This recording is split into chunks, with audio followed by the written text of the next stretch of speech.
Bismillahirrahmanirrahim. Alhamdulillahi rabbil alamin. Wassalatu wassalamu ala al-mab'uthi rahmatan lil alamin. Wa ashhadu an la ilaha illallah wahdahu la sharika lah. Wa ashhadu anna Muhammadan abduhu wa rasuluh. Sallallahu alaihi wa ala alihi wa ashabihi wa man tabi'ahum bi ihsanin ila yaumiddin wa sallama tasliman katsira. Allahumma la ilma lana illa ma 'allamtana wa 'allimna ma yanfa'una wa zidna ilma innaka antal alimul hakim. Allahumma inna nas'aluka ilman nafi'an wa rizqan tayyiban wa amalan mutaqabbala.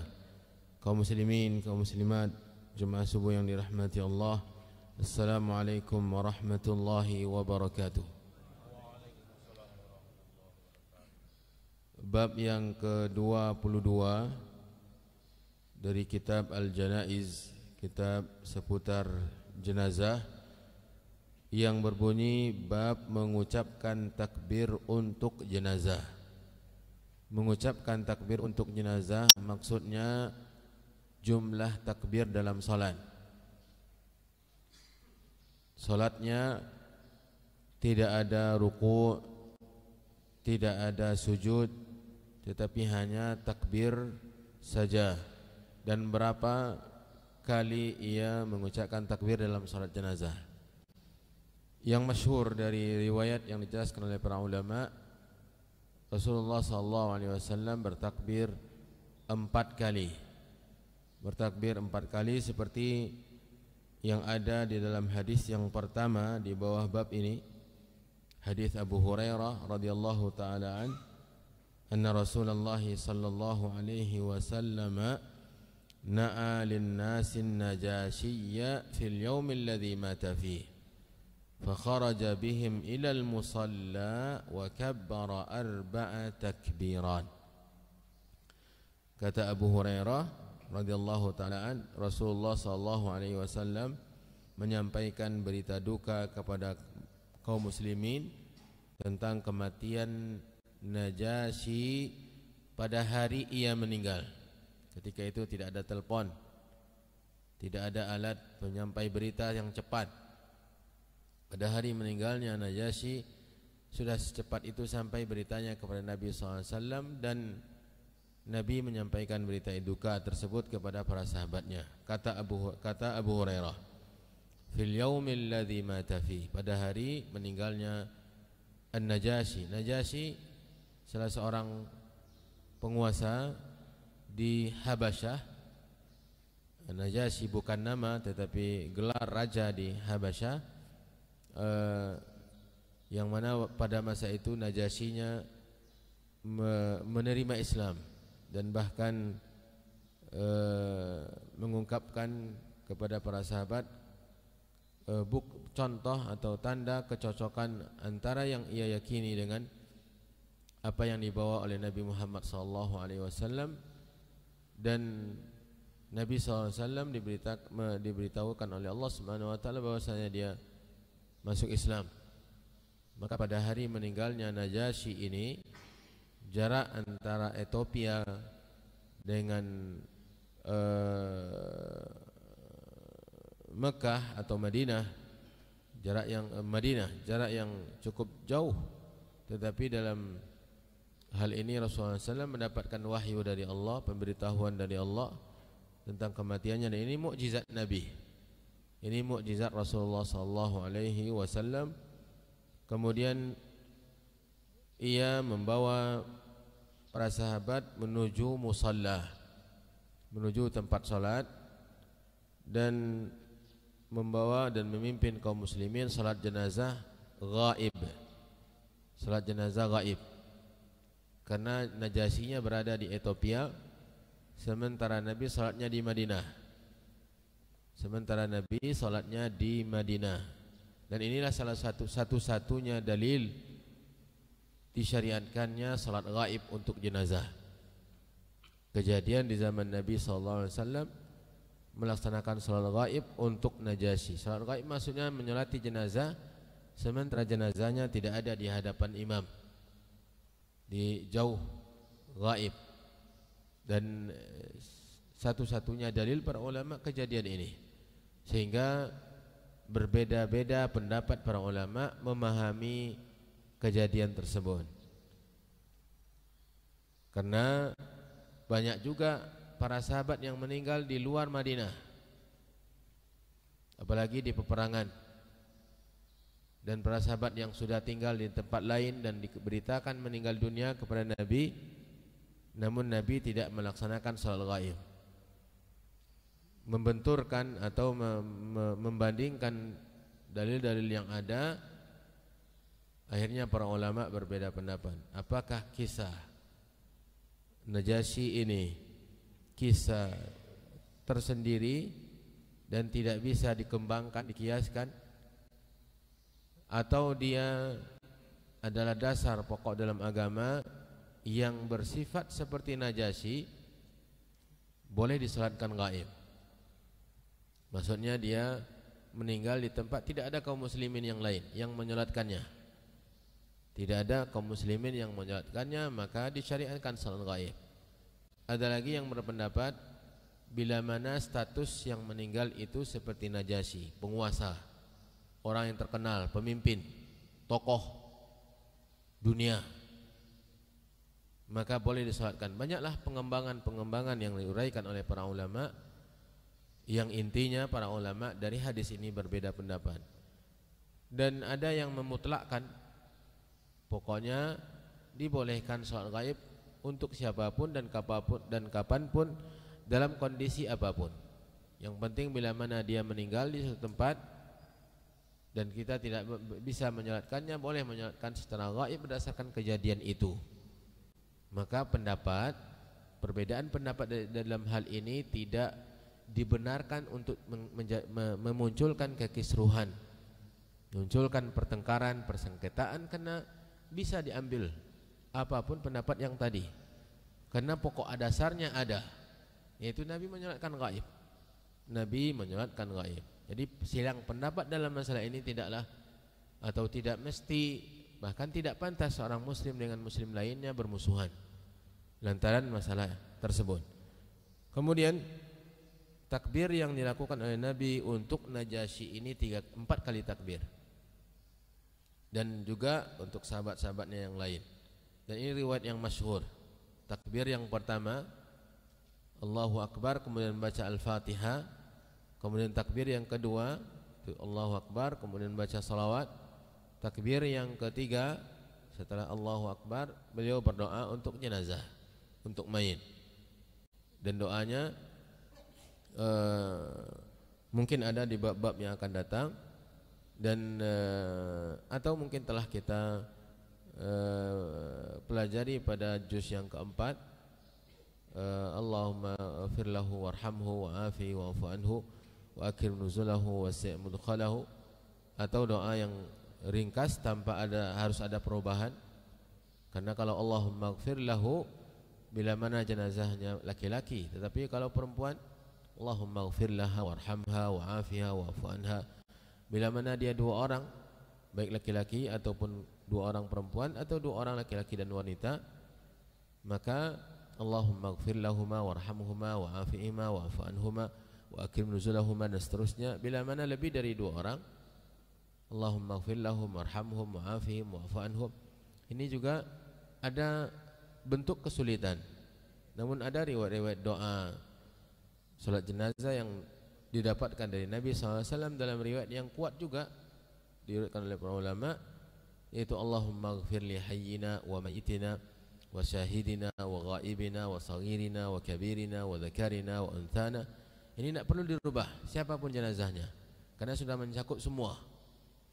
Allahumma ighfir li hayyina wa mayyitina. Allahumma, ya Allah, ampunilah untuk yang meninggal di antara kami dan yang masih hidup, dan yang sudah meninggal. Wa syahidina wa ghaibina, yang hadir saat kami salat ini, yang tidak hadir. Berarti termasuk juga yang salat ghaib, bisa digunakan ini.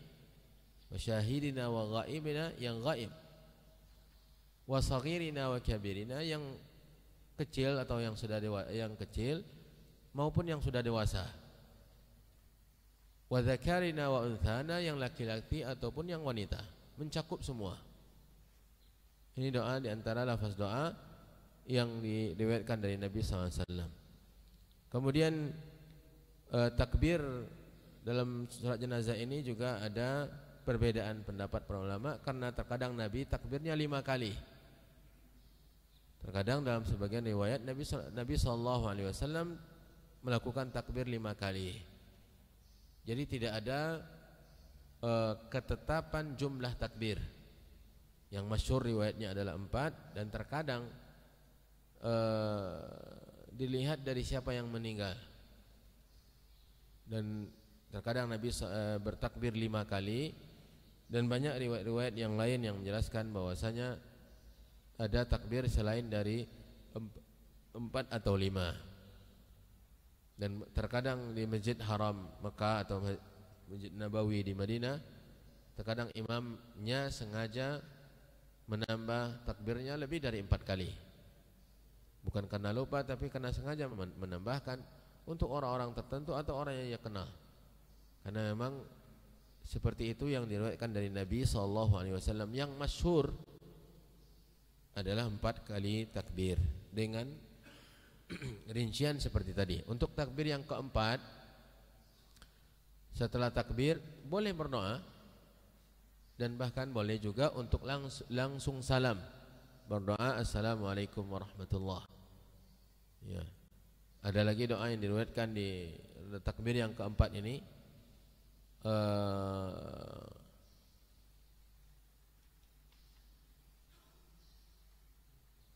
Allahumma la tahrimna ajrahu wa la taftinna ba'dahu waghfir lana wa lahu. Waghfir lana wa lahu. Ada lagi yang doa yang untuk kita ini adalah tambahan dari doa yang dilakukan pada takbir yang ketiga. Dalam hal ini intinya perkara ini perkara yang luas. Yang terpenting di situ adalah jumlah takbirnya atau takbirnya. Takbirnya 4 kali ataupun lebih dari 4 kali takbirnya. Sementara doanya ini hanya sebatas sunnah. Sebatas sunnah. Bahkan ada orang yang sama sekali tidak mengetahui apa yang harus dibaca setiap takbir. Dari orang-orang yang mungkin 1-2 kali hanya melakukan salat jenazah, dia enggak tahu apa yang harus dibaca. Maka sudah sah salat jenazahnya bila hanya dia mengikuti imam dalam takbir-takbirnya. Wallahu ta'ala alam. Di bawah bab ini ada beberapa hadis, 1, 2, 3, 4, 5, 6, 7 hadis. Hampir semuanya adalah kisah An-Najasyi. Kisah Najasyi dari riwayat yang berbeda, dari Jabir bin Abdullah, dari Imran bin Husain, dari Abu Hurairah yang pertama tadi. Itu para sahabat yang meriwayatkan salat jenazah Nabi SAW untuk An-Najasyi di Habasyah. Ya, itu yang maksud dengan mengucapkan takbir untuk jenazah, bukan ketika kita mengantarkan Allahu Akbar, Allahu Akbar, Allahu Akbar, tidak.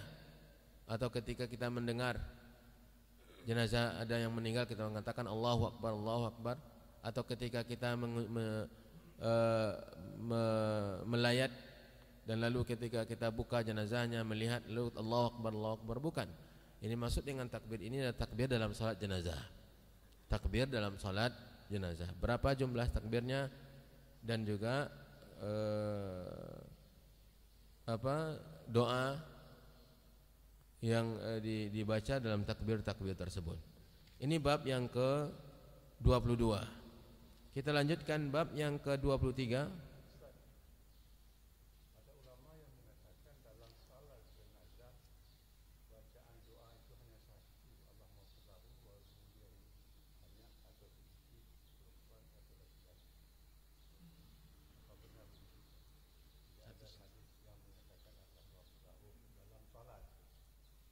Merubah doanya. Nah, karena ini bertentangan dengan bahasa Arab. Bertentangan dengan bahasa Arab. Memang lafaz Doa tadi ditujukan kepada mayat. Ditujukan kepada mayat. Bila mana mayat dua orang di hadapan kita, lalu kita mengatakan Allahumma ighfir lahu, tidak benar. Tidak benar bila mana dia 10 orang depan kita yang kita katakan Allahumma ighfir lahu. Saya ingin menggarisbawahi tidak benarnya merubah. Karena lafaz doa seperti ini adalah lafaz doa yang disiapkan oleh Nabi untuk dirubah, karena dikaitkan dengan objek yang didoakan. Dengan objek yang didoakan, Allahumma ighfir laha, bila mana dia adalah perempuan. Maka pendapat ini tidak ada dalilnya dan tidak bertopang kepada bahasa Arab. Tidak bertopang kepada bahasa Arab. Bila mana di depan kita itu wanita, kemudian kita katakan Allahumma ighfir lahu, tidak cocok. Jelas-jelas kita mengatakan itu wanita dan tahu kita itu wanita, atau kita sendiri yang menyebutkan ini adalah suami istri saya, atau anak perempuan saya, atau ini ibu saya. Lalu saya katakan Allahumma ighfir lahu, dan saya tahu artinya hu itu adalah untuk laki-laki. Tidak ada kecocokan dan keselarasan. Maka pendapat ini saya tidak ada dalilnya. Meskipun para ulama mengatakan bila mana yang sholat ini tidak mengetahui jenis kelamin yang disolatkan, yang menyolatkan ini tidak mengetahui siapa jenazahnya, laki-laki atau perempuan, 2 atau 3 atau 1 atau 2, dia tidak tahu, maka sudah cukup dengan yang mengatakan Allahumma ighfir lahu. Sudah cukup dia mengatakan Allahumma. Tapi kalau dia sudah tahu dan jumlahnya pun dia tahu, tetapi dia mengatakan Allahumma ighfir lahu, maka doanya ini tidak sesuai dengan orang atau objek yang ia doakan. Dan para ulama menjelaskan bahwasanya doa yang telah disediakan oleh Nabi SAW tersebut adalah doa yang terbuka untuk dirubah. Cuma objeknya saja yang dirubah dalam ilmu bahasa Arab. Allahumma ighfir laha bila perempuan, Allahumma ighfir lahuma bila 2 orang, Allahumma ighfir lahum bila mana lebih dari 3 orang. Ini doa-doa yang memang disediakan oleh Nabi untuk siap dirubah, karena terkait dengan orang atau berkaitan dengan orang yang atau dengan objek yang didoakan. Seperti halnya sekarang kita ingin mendoakan kaum muslimin, mendoakan orang yang banyak, kita hanya mengatakan Allahumma ighfir lahu atau Allahumma aslih. Kita ingin berdoa untuk semua orang-orang tua kita, lalu kita mengatakan wali walidayya. Padahal kita berdoa bersama, mendoakan semua orang tua. Tetapi kita, ya Allah ampuni kedua orang tua saya, sementara yang lain tidak. Dan ini diantara kekeliruan yang terjadi dalam doa bersama, yang tidak dipahami oleh orang yang mengaminkan. Padahal dia butuh juga untuk diminta ampunan untuk kedua orang tuanya, tapi yang berdoa saja yang mintakan untuk orang tuanya sendiri. Ya, ini doa-doa yang bisa dirubah, karena doa ini lebih luas daripada zikir. Doa lebih luas daripada zikir. Kalau zikir tidak bisa dirubah. Apabila Nabi SAW menetapkan sebuah zikir dalam bacaan tertentu, tidak bisa dirubah. Seperti contoh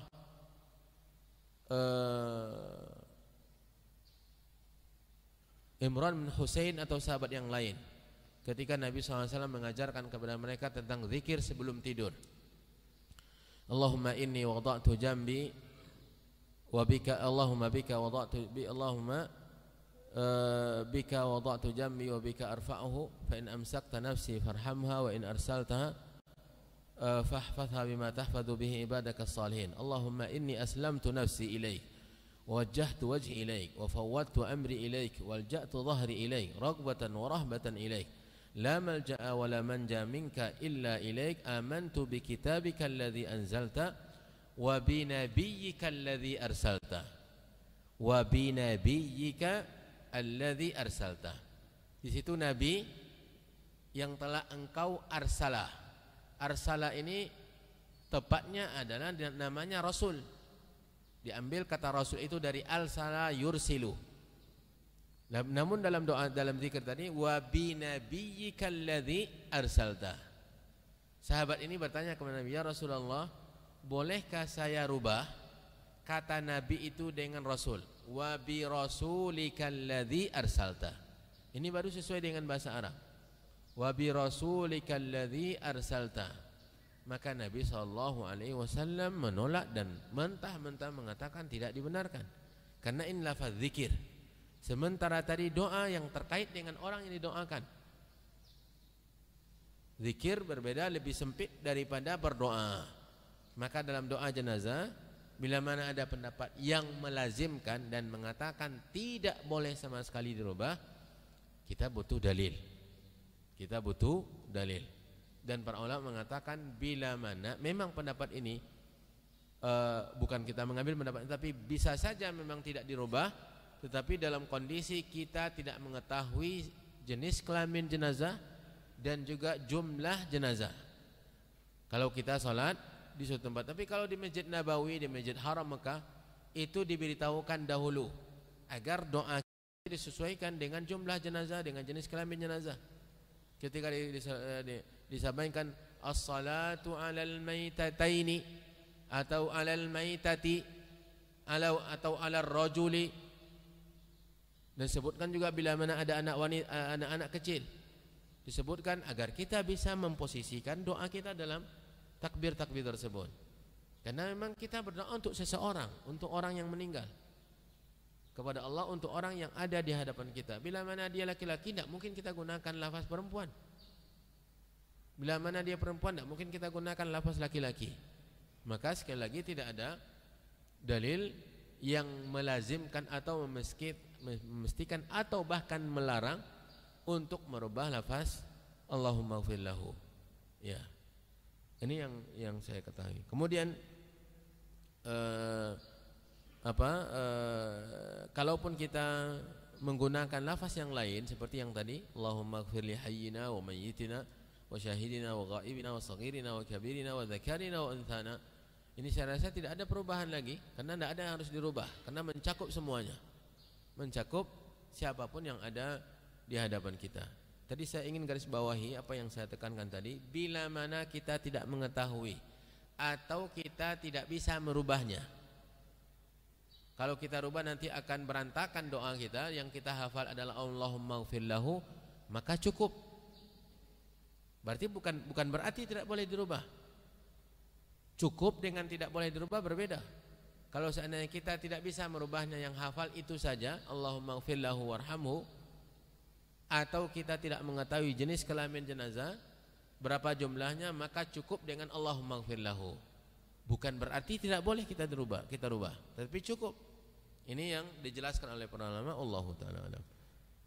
Kita lanjut ke bab yang berikutnya, bab salat di kuburan. Bab salat di kuburan, maksudnya salat jenazah. Maksudnya salat jenazah, bukan salat 5 waktu atau bukan salat sunat yang lain, tetapi salat jenazah itu menyolatkan jenazah. Apakah boleh menyolatkan jenazah di kuburan? Jawabannya boleh. Jawabannya boleh. Bila mana memang tidak ada kesempatan untuk menyolatkannya. Dan ini yang mungkin sebagai dalil bahwasanya tidak ada alasan menunggu orang lain untuk menyolatkan jenazah sebelum dikuburkan. Menunggu berhari-hari, 1-2 hari sebelum datang orang itu. Kenapa dia ingin menyolatkan? Kenapa? Ada kesempatan dia untuk menyolatkan di kuburan. Ada kesempatan dia. Jadi perintah untuk menyegerakan proses pengurusan jenazah tetap ada, berlaku bagi mereka yang tidak bisa lagi menyolatkan langsung, maka di kuburan dia punya kesempatan untuk menyolatkan. Berdasarkan kisah yang ada atau ayat hadis yang ada di bawah bab ini. Salat di kuburan maksudnya apa? Salat jenazah. Jangan salah dipahami. Yang dimaksud salat di kuburan ini seperti salat di kuburan, salat sunat di kuburan atau salat fardu di kuburan, ini tidak dibenarkan. Tidak dibenarkan dalam agama kita. Kita lihat hadis yang pertama di bawah bab ini, hadis zahirnya mursal, itu dari Sya'bi Amir bin Sarahil. Sya'bi salah seorang tokoh terkenal dan ulama besar di generasi tabi'in, meriwayatkan hadis dari Nabi SAW, dan kita yakin tabi'in tidak berjumpa dengan Nabi. Tetapi riwayat ini didukung oleh atau ditopang oleh hadis yang lain bersambung antara Sya'bi dengan Nabi SAW, disambung oleh sahabat yang lain. Anna Rasulullah SAW shalla ala qabrin ma ba'da ma dufina fakabbar alaihi arba'an. Kata Sya'bi, diriwayatkan bahwasanya Rasulullah SAW pernah salat di atas kuburan setelah proses penguburannya selesai, dan beliau bertakbir 4 kali. Qala Syaibani faqultu lisya'bi man haddatsaka bihadza. Syaibani murid yang cerdas, dia tidak mau menerima begitu saja riwayat dari gurunya tanpa ada yang kejelasan siapa perantara antara dia dengan Rasul. Maka Syaibani ini bertanya kepada Sya'bi, siapa yang meriwayatkan kepadamu hadis ini dari sahabat? Qala thiqatu Abdullah bin Abbas. Ya, yang mengatakan adalah yang meriwayatkan dari saya seorang perawi yang terpercaya, dan dia adalah Abdullah bin Abbas, anak paman Nabi SAW. Dan riwayat ini menunjukkan bahwasanya Nabi melakukan sholat jenazah di atas kuburan. Sholat jenazah di kuburan, menyolatkan orang yang baru selesai dikuburkan, menyolatkan orang yang baru selesai dikuburan. Ini dikuburkan. Ini hadis yang pertama. Kemudian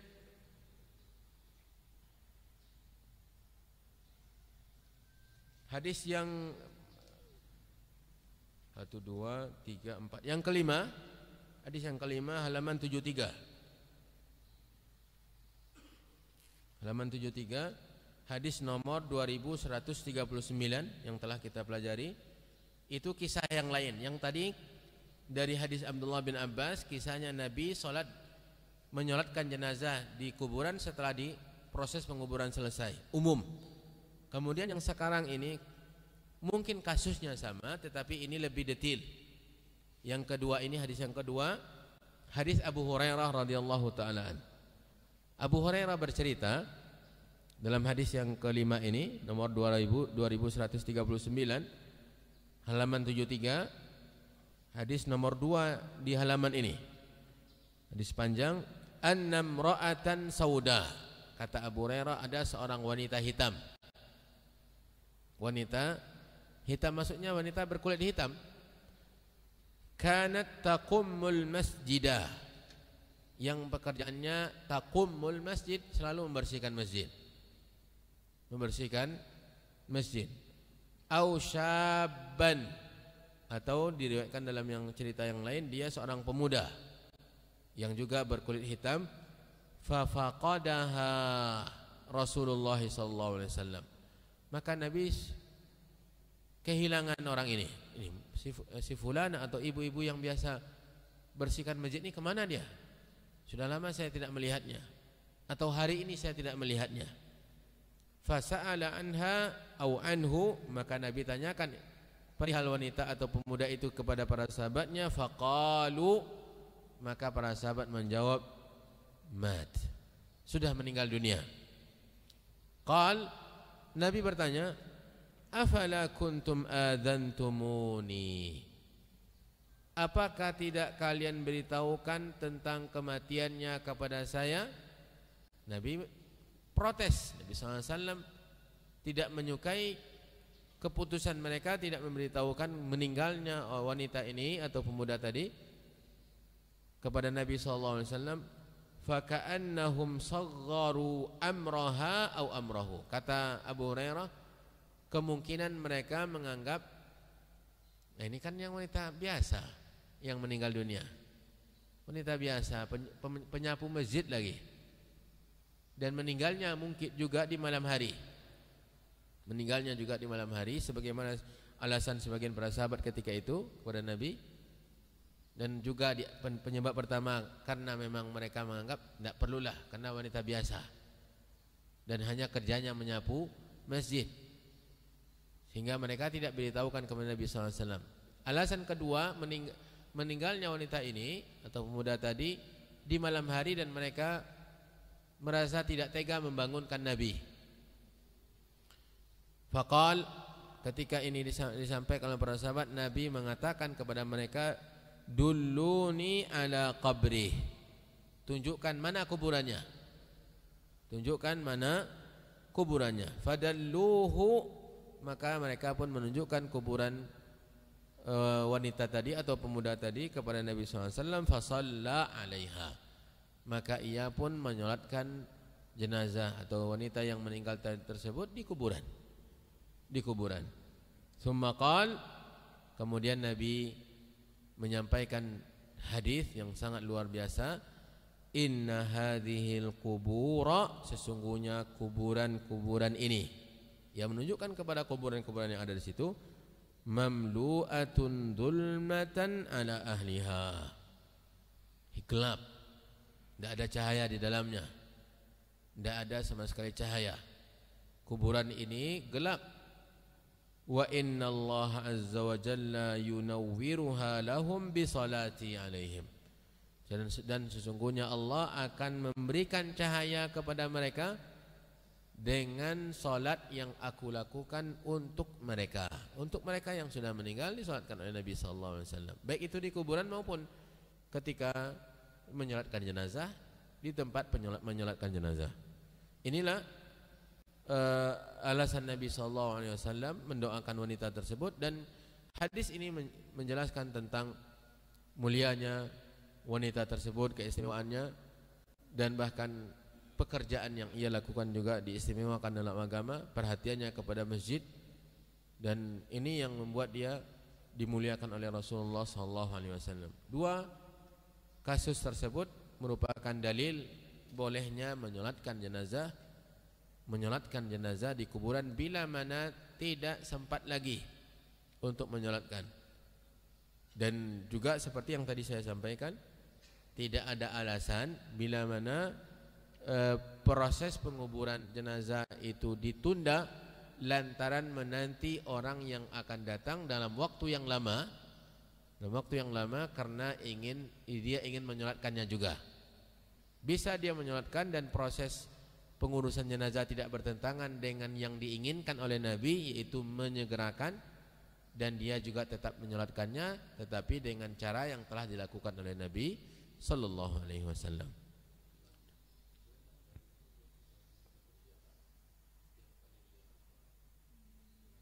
Nah, apakah dari hadis ini bisa dijadikan sebagai dalil untuk setiap kali kita berziarah kita menyolatkan jenazah? Tidak boleh menyolatkan jenazah lebih dari satu kali. Tidak boleh menyolatkan jenazah lebih dari satu kali.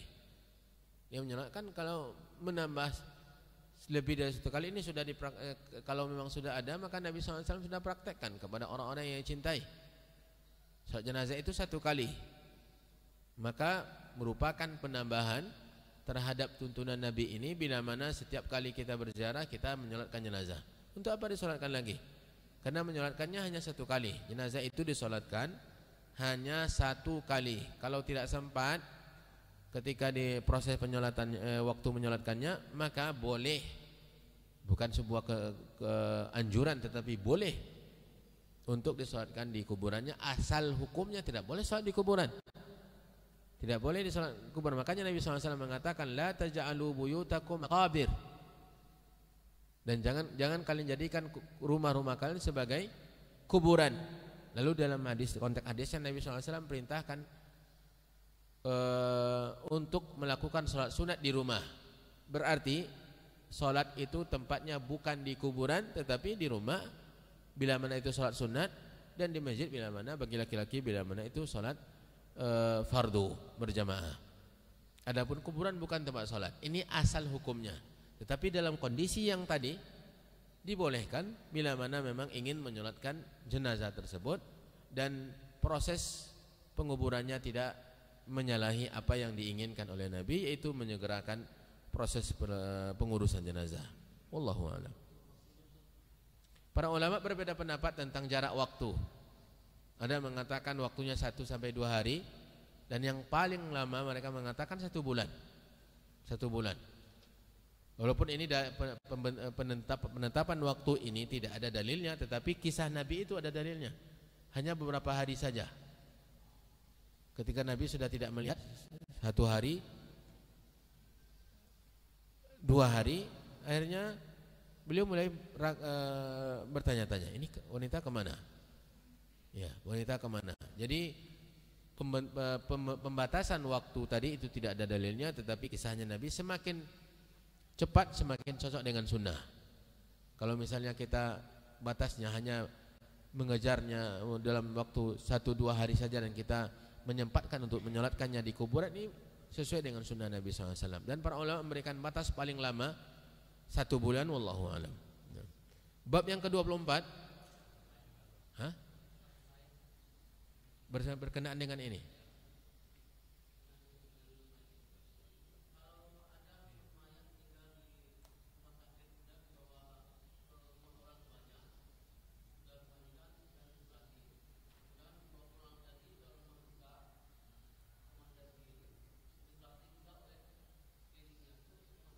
Berarti bukan menyolatkan berkali-kali tidak ada masalah, tapi 1 orang menyolatkan 2 kali tidak masalah. Yang bermasalah menyolatkan berkali. Nabi SAW berkali-kali disolatkan. Karena rumah Aisyah tidak memuat untuk 5 orang. Maka sekelompok solat. Yang masalahnya adalah 1 orang menyolatkan lebih dari 1 kali. Ini yang kita jelaskan tadi, wallahu a'lam. Bab 24 mengucapkan takbir untuk jenazah yang bagian kedua. Tadi yang pertama bagiannya mengucapkan untuk jenazah 4 kali ya. 4 kali takbir. Sekarang ini tambahan dari penjelasan tadi, bagian kedua ini. Bab yang 24 mengucapkan takbir untuk jenazah. Di sini ada penjelasan dari hadis Abdurrahman bin Abi Layla, salah seorang tabi'in. Qala kana Zaidun yukabbiru ala janaizina 4 wa innahu kabbara ala janazatin 5. Zaid, di sini saya lupa siapa orang sahabatnya, Zaid bin Arqam. Zaid ibn Arqam, pada halaman 77 itu ada penjelasan orang yang dimaksud adalah Zaid bin Arqam, sahabat Nabi SAW. Bercerita Abdurrahman bin Abi Layla, salah seorang tabi'in, murid dari Zaid ini, biasanya Zaid 3-4 kali takbir salat jenazahnya. Salat jenazahnya 4 kali takbir. Tetapi pernah dia salat dengan 5 kali takbir. Fasa'altuhu, maka saya tanyakan kepadanya, kenapa dia takbir 5 kali? Faqal, dan ini dalilnya, kana Rasulullah sallallahu alaihi wasallam yukabbiruha. Nabi SAW pernah juga salat 5 kali takbir. Salat jenazahnya 5 kali takbir. Ini yang tadi saya isyaratkan, bahwasanya masyhurnya yang dilakukan oleh Nabi SAW, seperti juga salat kepada Najasyi dan salat di kuburan tadi, salat jenazah untuk wanita tadi 4 kali takbir. Masyhur Nabi melakukan 4 kali takbir, tetapi terkadang Nabi menambahkan seperti yang dilakukan oleh Zaid ibn Arqam di sini. Dia menambahkan 1 kali takbir lagi karena pernah Nabi dilihatnya atau bersama beliau salat dengan 5 kali takbir. Itu tambahan pengetahuan maklumat kita. Nah, tambahan dari maklumat kita bahwasanya 5 kali takbir juga termasuk sunnah. 5 kali takbir termasuk sunnah karena Nabi SAW melakukan sebagaimana dalam hadis yang sahih ini, hadis Zaid ibn Arqam radhiyallahu ta'ala. Saya rasa cukup untuk hari ini.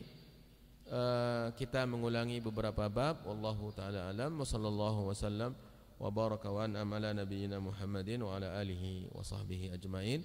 Subhanakallahumma wa bihamdika asyhadu an la ilaha illa anta astaghfiruka wa atubu ilaik. Wassalamualaikum warahmatullahi wabarakatuh.